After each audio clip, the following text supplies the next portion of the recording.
अगर आप भी लेना चाहते हैं देश दुनिया की तमाम जानकारी तो आज ही सब्सक्राइब करें हमारे चैनल को। साथ ही नीचे दिए बेल आइकन को जरूर दबाएं ताकि हर अपडेट आप तक पहुंच सके। नमस्कार, प्रभात साक्षी न्यूज नेटवर्क पर आप सभी का स्वागत है। राजस्थान की राजनीति में इस समय नई गर्माहट आई हुई है। मौसम भी गर्म है, राजनीति भी गर्म है।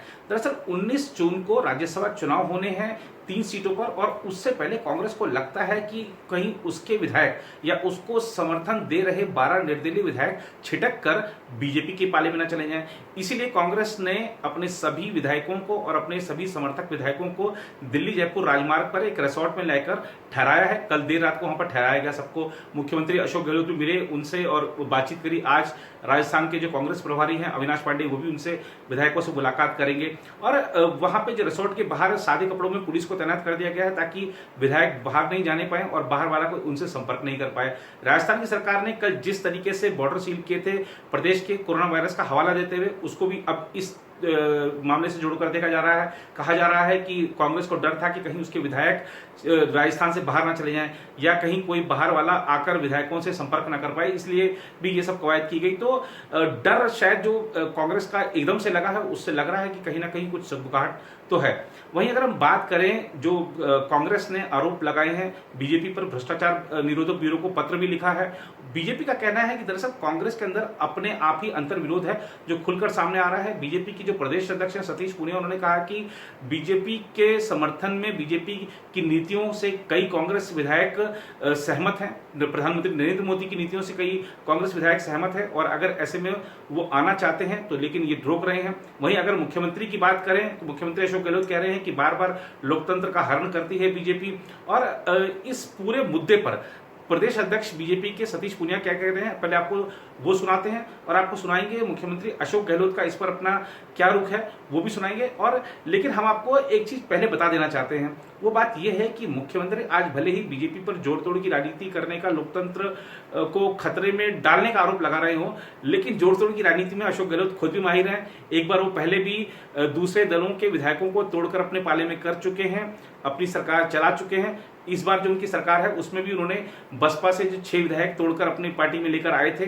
तो ये सब आरोप प्रत्यारोप एक दूसरे पर लगाते हैं राजनीतिक दल, लेकिन शायद वो भूल जाते हैं कि इतिहास में उन्होंने या पिछले समय में उन्होंने क्या किया है। सबसे पहले सुनते हैं हम सतीश पूनिया जी को, उसके बाद आपको मिलवाएंगे मुख्यमंत्री अशोक गहलोत जी से।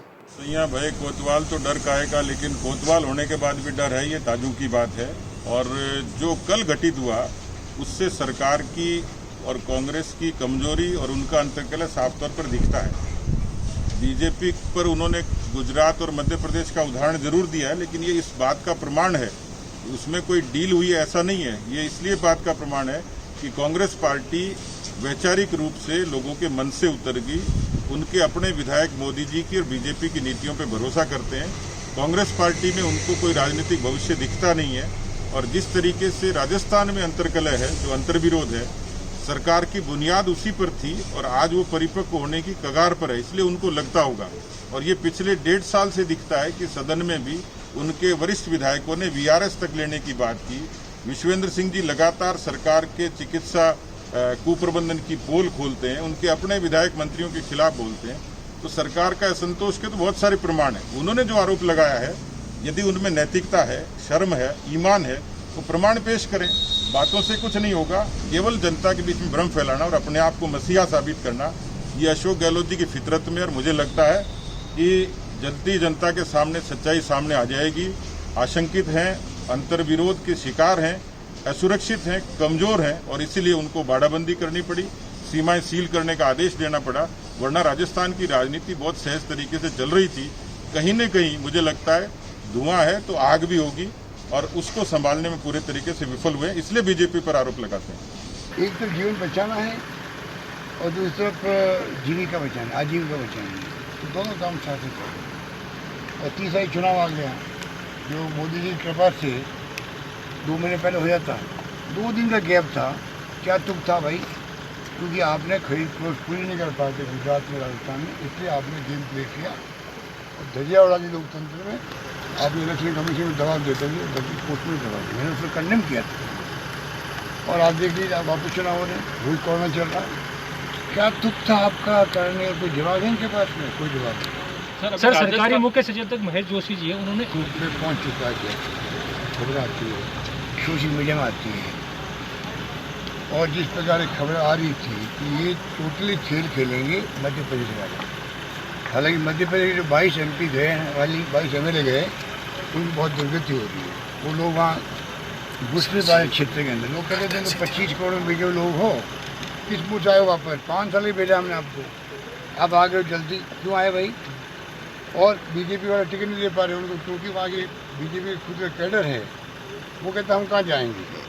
आज 200 पेज में चुनाव नहीं हो रहे वहाँ पर, कैबिनेट नहीं बन पा रहा मध्य प्रदेश के अंदर। तो यही खेल यहाँ खेला जा रहा था। हमारे विधायक बहुत समझदार हैं, वो समझ गए और खूब उनको लालच देने की कोशिश की गई। मेरे घर इस बात का है कि 6 BSP के विधायक आए हमारे साथ, 13 विधायक आए निर्दलीय। हिंदुस्तान के इतिहास में पहला राज्य राजस्थान है जहाँ पर 1 रुपये का सौदा नहीं होता, कोई पद का लालच नहीं, न पैसे का लालच। ये इतिहास में कहीं नहीं मिलेगा आपको।